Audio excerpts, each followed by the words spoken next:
kufika 7. Umurongo wa mbere kugeza ku wa karindwi. Marko sura ya 6 mstari wa kwanza kufika 7 nitasoma katika Kiswahili. Amen. Hata Sabato ilipokwisha kupita, Mariamu Magdalena na Mariamu mamaye Yakobo na Salome walinunua manukato wapate kwenda kumpaka. Hata alfajiri mapema siku ya kwanza ya juma wakaenda kaburini jua lilipoanza kuchomoza. Wakasemezana wao kwa wao, ni nani atakayetuvungirishia lile jiwe mlangoni pa kaburi? Hata walipotazama waliona ya kuwa lile jiwe limekwisha kuvingirishwa, nalo lilikuwa kubwa mno. Wakaingia kaburini, wakaona kijana ameketi upande kuume, amevaa mavazi jeupe. Wakastaajabu, naye akawaambia, msistaajabu, mnamtafuta Yesu Mnazareti aliyesulubiwa. Amefufuka, hayupo hapa. Patazameni mahali walipomweka. Lakini nendeni zenu mkawaambie wanafunzi wake, na Petro ya kwanza awatangulia kwenda Galilaya, huko mtamwona kama alivyowaambia. Amen. Amen. Haleluya. Amen. Na mshukuru mchungaji wa mahali, umushumba wako. Mungu akubariki baba. Tunakurudisha. Nilipomwona Mungu na katika mazungumzo mawili machache tu mubigano bibiri na bitatu nikatambua yeye ni baba abaramumenye ambaye Roho Mtakatifu wa Mungu iko pamoja naye. Yeye ndiye mtakatifu anapokuwa. Na nashukuru kwa Mungu ambaye uko nayo, kandi anashimba cyane ya kupenda huduma ya Mungu. Yo gukunda Imana. Na maombi yangu kwa Mungu kumana ni ambayo aliyotia ndani yako, na kichuma Imana mshiteko. Kiu ya kazi ya Mungu alichotia ndani yako. Kile chuma Imana mshiteko. Mungu afungulie milango. Imani kufungulie milango. Mungu afungulie milango. Imani kufungulie milango. Amen. Amen. Bila kukawia, na kutinda, siku ya leo nataka nizungumzie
Na wakati mwingine unafikiria ya kwamba labda Mungu asikii. Wewe katika kibali cha kuumba. Unaona wenzako wanafanikiwa. Ukaona wale walikubarikiwa. Lakini wewe unajaribu vitu haviendeki. Ukaangalia dirisha wote. Unajiuliza, je, huyo Mungu ambaye ninayemtumikia, je, yuko?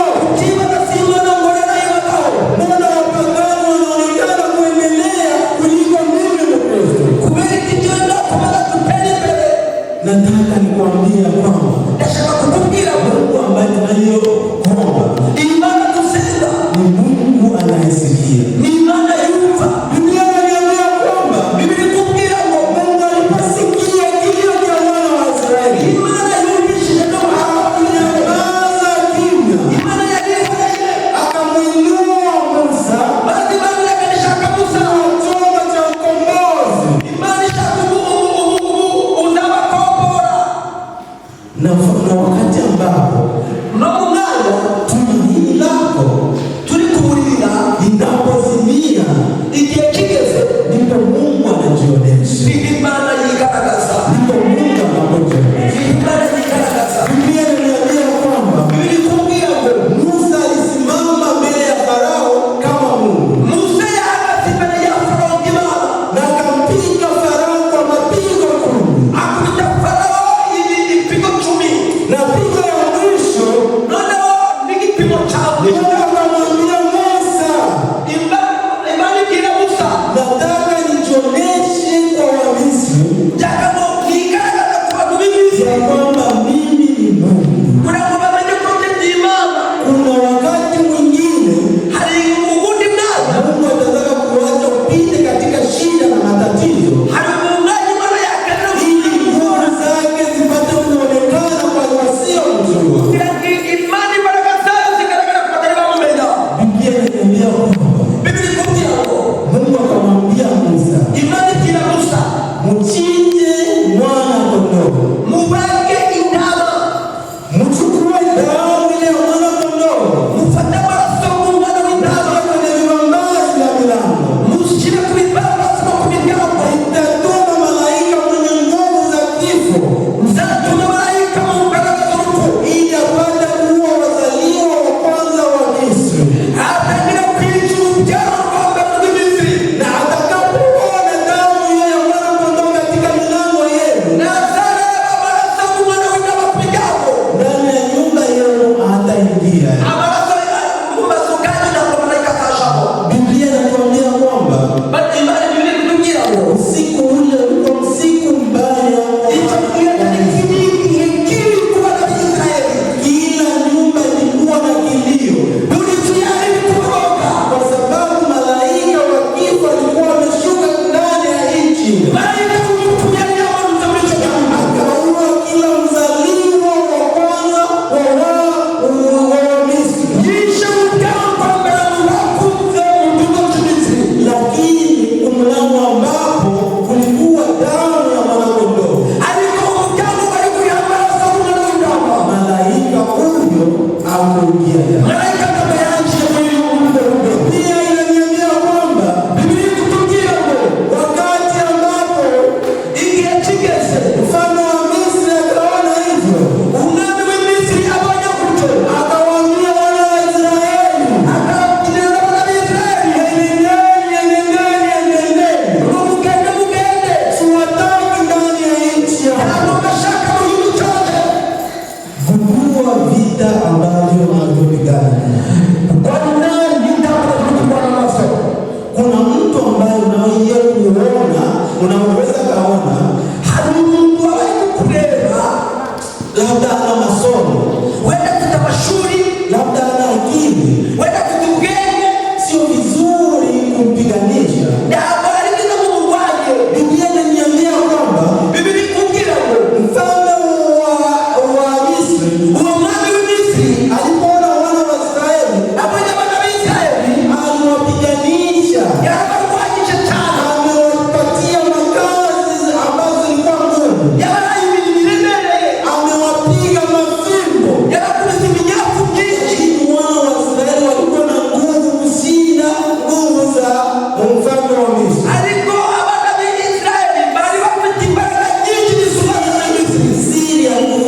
ilikuwa ni Mungu. Izo mbaraga bari bafite zari imbaraga z'Imana. Na Mungu alipojionyesha kwao, Imana imaze kwigaragaza muri bo, mambo yakakuwa mazuri. ibintu byabaye neza. Mwambie jirani yako, Gira mugenzi wawe, Mungu akijionyesha kwao, Imana yigaragaje kuri we, mambo yatakuwa mazuri. ibintu byaba neza. Mwambie jirani yako ya kwamba Mungu akijionyesha kwao, Gira mugenzi wawe, Imana niyigaragaza kuri wowe, mambo yatakuwa mazuri.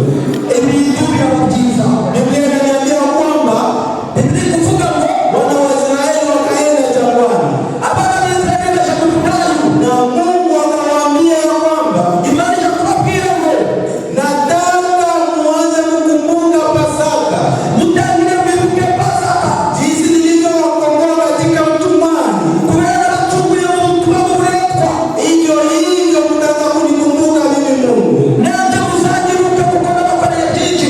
Ile ishara ya kuchinja mwana kondoo, Ibyo bitangaza byo kubaga umwana w'intama, hiyo ishara itaendelea. ibyo nibyo bitangaza ngo byarakomeje. Na siri kubwa ya mwana kondoo ule ambao alikuwa anachinjwa wakati wa Pasaka Ibanga ryibitisha ku mwana w'intama wabagaga kugeza Pasaka, ilikuwa mfano wa Yesu Kristo, rwari n'urugererane rw'umwana w'intama Yesu Kristo, ambaye atakuye kufa juu ya dhambi yako. uriya uzapfa hejuru y'ibyaha byawe n'ibyaje. Na sisi ambao tunaoishi katika dunia ya sasa, Natwe turi muri iyi si y'iki gihe, ama agano jipya, natwe niko hatutaji tena damu ya mwana kondoo, ntabwo tena dushaka iyo ndavuga, tunahitaji ile damu ya Yesu Kristo. dushaka ya maboko ya Yesu Kristo. Yesu Kristo amekufa hapa duniani, Yesu Kristo yamanutse hano ku isi, amepigwa kukuwa na dhambi. yarakubiswe cyane ku byaha byacu. Biblia inaniambia ya kwamba Bibiri kutubwira ngo alipigwa, yarakubiswe, akauawa aricwa kwa sababu yako na mimi,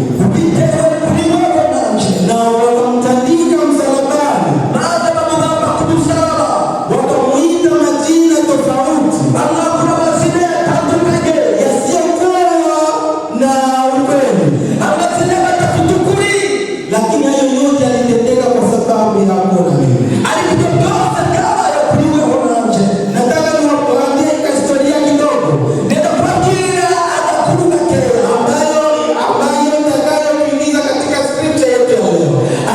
tukana tugenda mu ntebe yacu y'uyu munsi.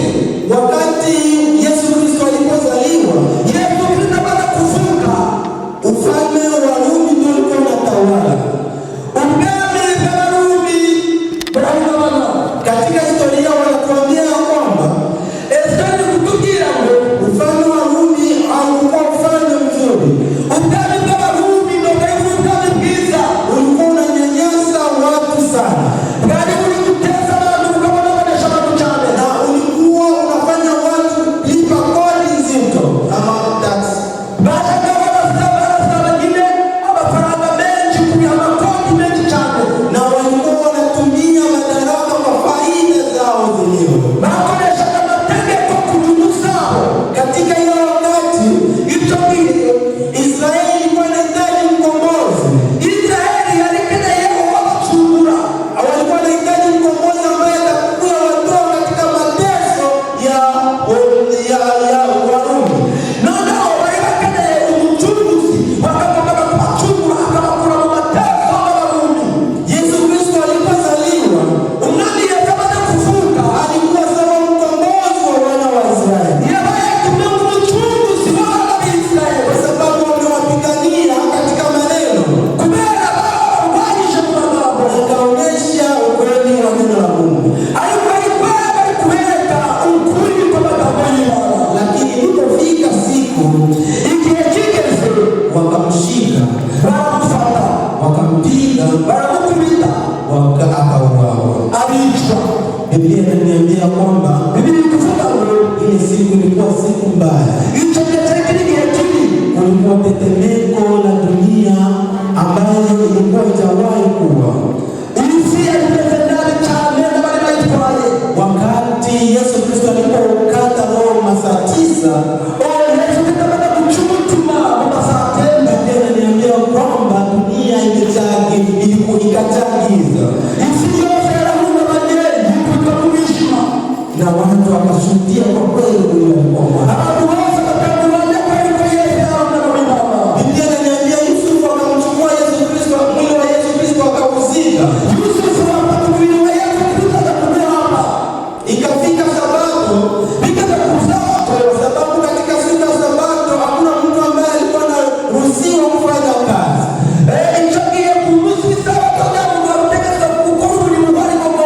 Wakaenda hekaluni kumsifu Mungu na kumwabudu. Sabato ilipokwisha, Biblia inaniambia Maria Magdalena na Maria mamaye Yakobo na Salome wakalamuka asubuhi, wakaenda kaburini ili waende wapake mwili wa Yesu mafuta. Walipofika karibu na kaburi, walikuwa wanafadhaika ndani ya mioyo yao. Walifikiri ni nani atakayetutolea lijiwe. Biblia inaniambia ya kwamba walipofika wakamuona malaika, na malaika kukaa kimya. Neno la kwanza ambalo malaika alizungumza kwao,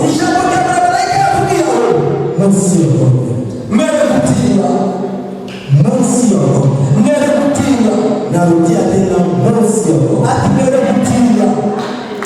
kwa nini malaika neno la kwanza ameanzia msiogope?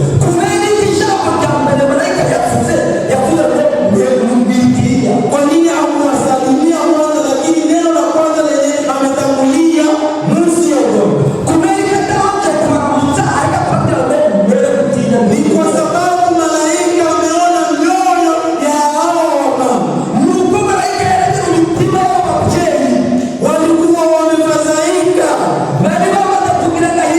Yesu Kristo ambaye alikuwa mkombozi wao, Yesu Kristo ambaye alikuwa anawasemea, Yesu Kristo ambaye ndio ilikuwa nguvu zao, hayuko tena. Walikuwa hawana tumaini tena ndani ya maisha. Inafika wakati ndani ya maisha ya mtu ambayo tumaini inatoweka. Unaanza kujiuliza, kweli mimi ni mtumishi wa Mungu? Je, kweli mimi nimefanya dhambi? Je, Mungu ananijua? Malaika akawaambia msiogope.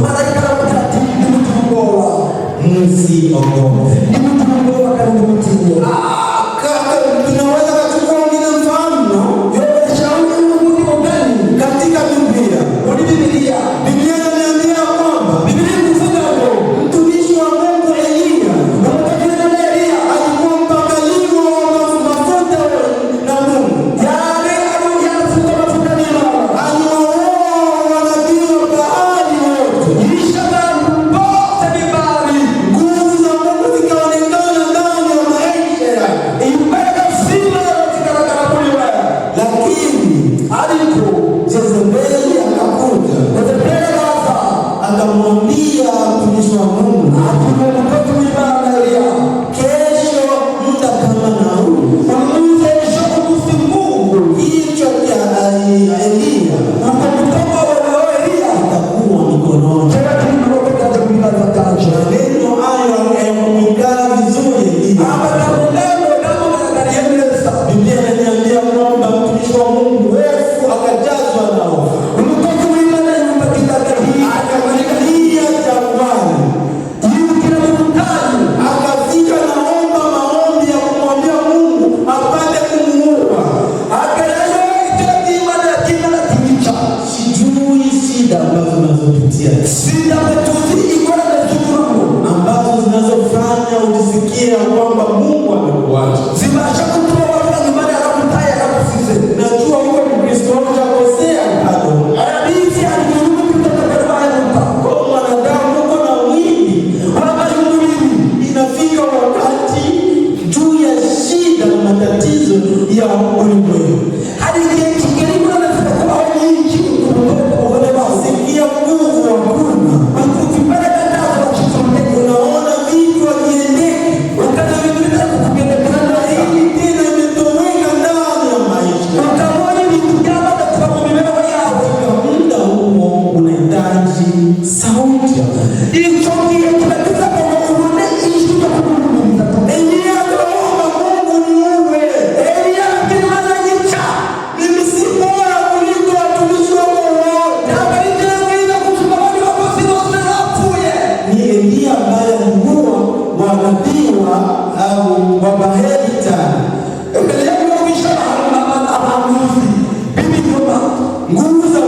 tena unasimama unasema Mungu, kwa nini umeniacha? Hizo hali zinafika kama wanadamu. Hizo hali zinafika kama wanadamu. Biblia inaniambia kwamba malaika akamwambia msiogope. Najua mnamtafuta Yesu Kristo.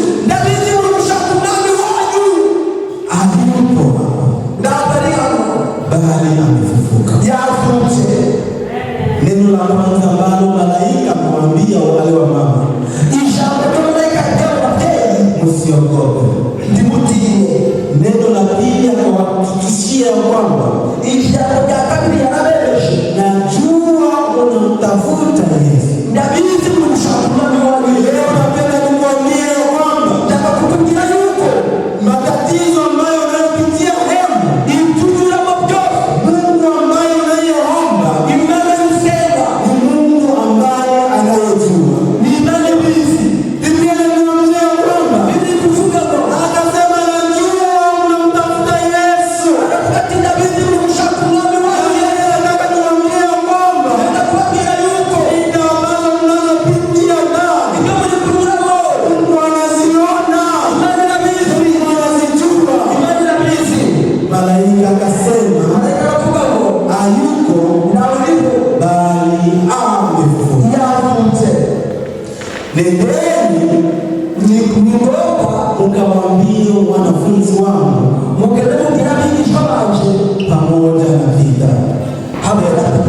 Nataka nimalizie huyu shahidi na nitamaliza.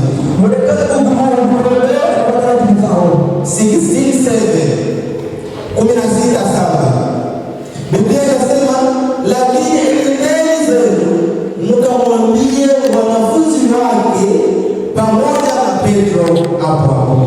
Amen. Napenda unisikilize kwa makini.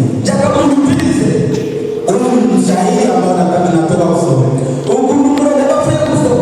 Biblia malaika akawaambia wale wa mama,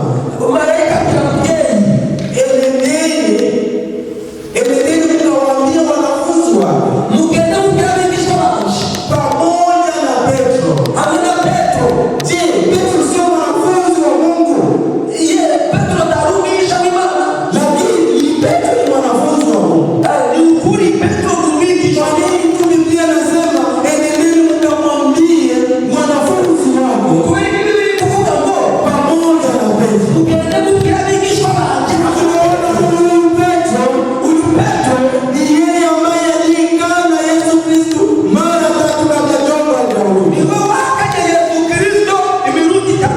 Wakati ambapo Biblia inazungumza ya kwamba enendeni mkamwambie Petro pamoja na wanafunzi wangu. Yesu Kristo anataka kuonyesha kwamba ijapokuwa huyo Petro alikana mara 3, lakini mimi Mungu ningali nakupenda. Sijui mara ngapi ambapo ulimkana Yesu Kristo. Ya shida ambazo unazopitia unanungunika sana na unaona sawa haufai mbele unaona sawa kazi ya Mungu haiko ya sahihi kwako. Leo nataka nikushuhudia kwamba Mungu anakupenda. Mungu anakupenda.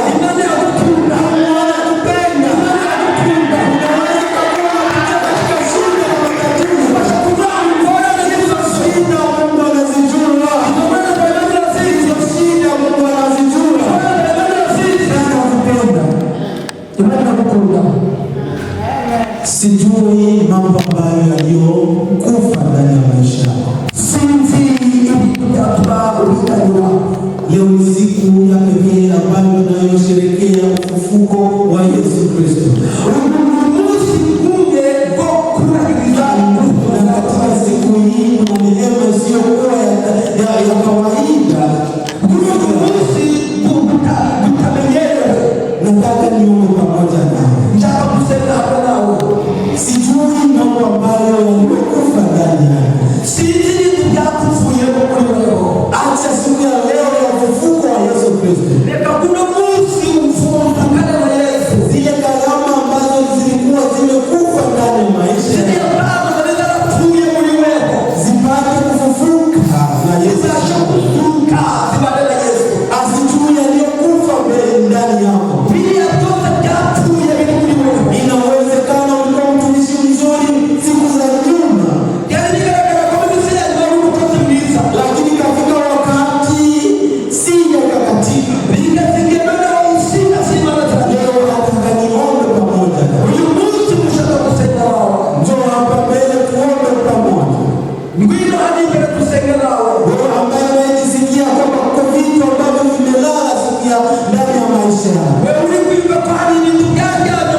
Kiongozi mwema wa Mungu mwenye uwezo, asante Mungu wetu, tunakushukuru kwa sababu ni kiongozi. unatosha. Wewe ndio Pasaka letu Bwana.